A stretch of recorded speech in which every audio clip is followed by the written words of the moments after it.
Animals are very important to study. कुदरत बहुत कुछ सिखाती है। Lion is the king of the animal kingdom. Lion is the king of animal kingdom. A lion is not the tallest animal in the jungle. A lion is not the tallest animal in the jungle. A lion is not the heaviest animal in the jungle. A lion is not the smartest animal in the jungle. ना सबसे ऊंचा होता है, ना सबसे भारी होता है, ना सबसे ताकतवर होता है, और ना ही सबसे इंटेलिजेंट होता है। Still lion is the king. Still lion is the king. इसका मतलब बड़ा सिंपल है, डिटेल में समझाता हूं। आपको जिंदगी में कामयाब होने के लिए ना तो स्मार्ट होना जरूरी है, ना इंटेलिजेंट होना जरूरी है, ना पढ़ा लिखा होना जरूरी है, ना बहुत क्लेवर होना जरूरी है, ना बहुत बुद्धिमान होना जरूरी है, क्योंकि लॉयन के पास ये एक्टिविटीज नहीं है। Still he is the king. Lion is not tall as giraffe, not heaviest then a elephant, not clever then a fox. Still he rules the jungle. और समझना पड़ेगा कि ऐसा क्यों है, क्योंकि lion has a attitude. Lion has a attitude. इसका attitude बड़ा शानदार है, समझाता हूं, समझिए। देखो, a lion is the king of the jungle because of its attitude. The lion has a different attitude that makes every animal afraid of him. इसका attitude ऐसा है कि सारे के सारे जानवर इससे डरते हैं। डरने का मेरा मतलब है उसका रिगार्ड करते हैं एक तरीके से, है ना। Giraffe regard the lion, elephant regard the lion, hippopotamus regard the lion, rhino regard the lion, fox regard the lion, monkeys regard the lion. What makes these massive animals respect such a small cat? देखने में तो छोटी सी बिल्ली ही तो है। क्यों ऐसा होता है कि लॉयन का सब रिगार्ड करते हैं या डरते हैं दूसरी भाषा में? It's because of its the attitude is different by difference. जैसे ही लॉयन ने एलिफेंट को देखा, समझिए, जैसे ही लॉयन ने एलिफेंट को देखा, उसके दिमाग में एक चीज आई, लंच। जैसे ही लॉयन ने एलिफेंट को देखा, उसके दिमाग में एक चीज आई, लंच। जबकि लॉयन से एलिफेंट 10 गुना एटलीस्ट भारी है। लॉयन से एलिफेंट 5 टाइम्स बड़ा है, और एलिफेंट अगर एक पंजा मार दे तो लॉयन मर सकता है। लेकिन एलिफेंट को देखते ही लॉयन के दिमाग में एक ही चीज आती है, lunch, I can eat this, मैं इसको खा सकता हूं।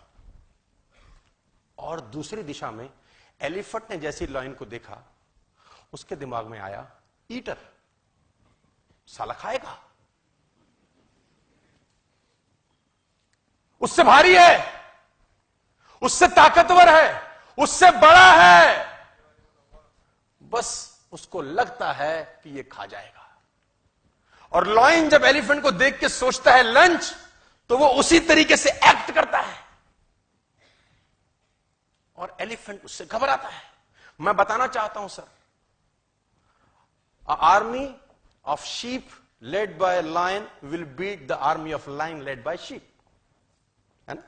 भेड़ों की फौज को अगर शेर लीड करे तो उस फौज को हरा सकती है जिसको भेड़ लीड कर रही है, लेकिन फौज शेरों की है। It's all about attitude my difference. हाथी ताकतवर है, भारी है, एक पंजा मारे लॉयन को मार सकता है, लेकिन उसकी खोपड़ी में लॉयन को देख के आता एक ही है, ईटर, आया मारेगा खाएगा। और लॉयन की खोपड़ी में आता है मेरा लंच है। It's all about believe system. उसको बिलीव है अपने ऊपर कि मैं उसको मार दूंगा, जबकि ताकत में कम है, अकल में कम है, भारीपन में कम है, हर चीज में तो, लेकिन फिर भी भारी पड़ता है। राजा वही है because of believe system attitude पैदा करता है सर। आप कितने ही टैलेंटेड क्यों ना हो, नेटवर्क मार्केटिंग के अंदर कितने ही बढ़िया परिवार से क्यों ना आए हो, कितना ही लिस्ट क्यों ना हो आपका, आपके पास सारी सुख सुविधाएं हो, आपका अपलाइन शानदार हो, आपके पास दुनिया का बेहतरीन प्रोडक्ट हो, आप फेल हो जाएंगे अगर आपका बिलीव सिस्टम वीक है। तो आपका बिलीव सिस्टम वीक है तो आप फेल हो जाते हैं। और आपके पास कुछ सुख सुविधा नहीं है, no seminar, no trainings, no products, not a good company, आप साला दूर जंगल में काम कर रहे हैं, लेकिन आपका बिलीव सिस्टम अच्छा है, उससे एटीट्यूड अच्छा होता है, आप काम कर जाते हैं। It's simple philosophy.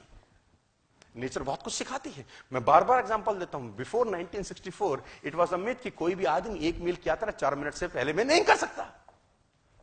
1964 से पहले ये बात जन जागरण में जाहिर थी कि एक आदमी प्रैक्टिकली शारीरिक इतना ताकतवर नहीं है कि वो 1 मील को 4 मिनट से कम में कन्वर्ट। 1954 से पहले हजारों लोग भागे, नहीं कर सका कोई 4 मिनट 10 सेकंड लेता था, कोई 4 मिनट 15 सेकंड लेता था, कोई 4 मिनट 30 सेकंड लेता था। 1954 में साला रॉजर बेनेस्टर निकल के आया और 3 मिनट 59 सेकंड में और 6 मिली सेकंड में उसने 1 मील की यात्रा कंप्लीट करी।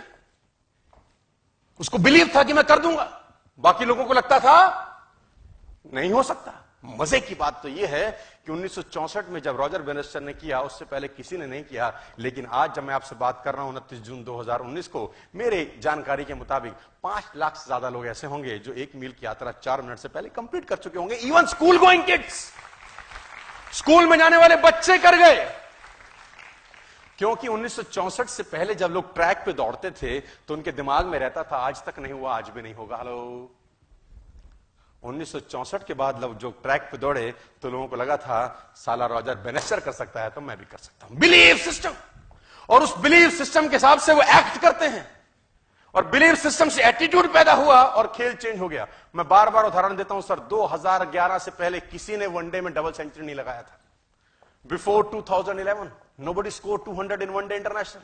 सचिन तेंदुलकर केम और साउथ अफ्रीका के अगेंस्ट उसने 200 किया। हेलो, याद है? उससे पहले साला कोई 200 करता था? कोई नहीं करता था। साला टीम 200 कर जाए तो बल्ले बल्ले भाई। अगर वनडे में कोई टीम 200 कर जाती थी उस जमाने में तो लगता था आहा क्या खेले हैं ये लोग पे। और कोई 250 कर जाए जीते जीते, और 300 कर जाए अरे पहाड़ बना दिया पहाड़। किसी से भी गेंदबाजी करा लो अब तो, क्योंकि वनडे में 100 लगता था, यही बहुत था यार। और 2011 में सचिन तेंदुलकर ने जब डबल सेंचुरी बनाया तो मैं आपकी जानकारी के लिए बता दूं 2962 वनडे हो चुके थे उससे पहले, 2962 वनडे इंटरनेशनल। क्योंकि बिलीफ ही नहीं था ना कि कोई वनडे में 200 मार सकता है। और ये 5 फुट 5 इंच का आदमी 200 मार गया। क्या जानते हैं चेंज हुआ 2011 के बाद? Belief system. और उस बिलीफ सिस्टम से एक्टिविटी चेंज हुई, एटीट्यूड बदल गया लीडर्स का और उन प्लेयर्स का एटीट्यूड बदल गया। और उसके बाद सिर्फ 180 वनडे के गैप में सहवाग ने उसको ब्रेक कर दिया। सहवाग ने दोहरा शतक मार दिया, रोहित शर्मा 3 बार मारा, मार्टिन गुप्टिल मारा, क्रिस गेल मारा।